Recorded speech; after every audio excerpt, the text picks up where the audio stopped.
What I'm about to say we know is true. There's always about 6 great quarterbacks in the NFL, 70s, 80s, 90s, turn of the century now. I thought it was funny when I put out my top 10 quarterback list, and I saw also that the NFL executives put out a top 10 quarterback list, and in both, Lamar Jackson was missing. I got a lot of pushback. What about Lamar Jackson? Well, what about him? Justin Herbert has set NFL records for passing in the first 2 years. Joe Burrow got to a Super Bowl. Kyler Murray's a better thrower of the football. If you had a minute 30 left and you were trailing, would you want Derek Carr or Lamar Jackson? Derek Carr leads the NFL in fourth quarter comebacks since 2014. Lamar Jackson has often struggled to play from behind. Everybody wants their quarterback to be on the list. The truth is, I am a huge fan of Lamar Jackson, but you have eyes, I have eyes. He's a downhill player. He plays better with a lead than trailing. And the quarterbacks I put on my list play well behind or leading.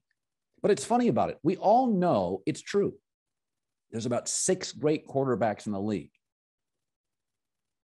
Does any NFL GM really believe Lamar Jackson, as insanely clever as he can be, is one of those quarterbacks? There's a narrative on Lamar.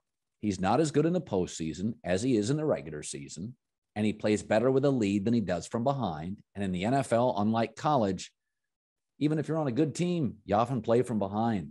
Look at Mahomes. He's played from behind a lot, and that's the Chiefs. When Lamar broke into the league, Joe Burrow, Justin Herbert, and Kyler Murray weren't the quarterbacks they are today. Derek Carr hadn't overcome the John Gruden fiasco yet. Ask yourself this. Can you be a top 10 quarterback in the league if you're not the best quarterback in your division? If you could start a franchise with Joe Burrow or Lamar Jackson today, wouldn't you take Burrow? I think everybody in the league would.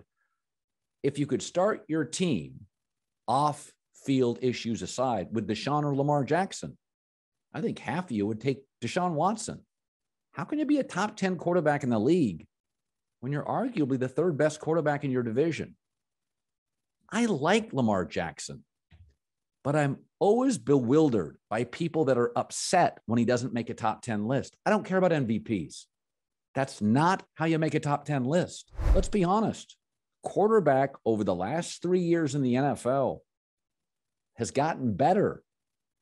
Lamar, last 2 years, really hasn't.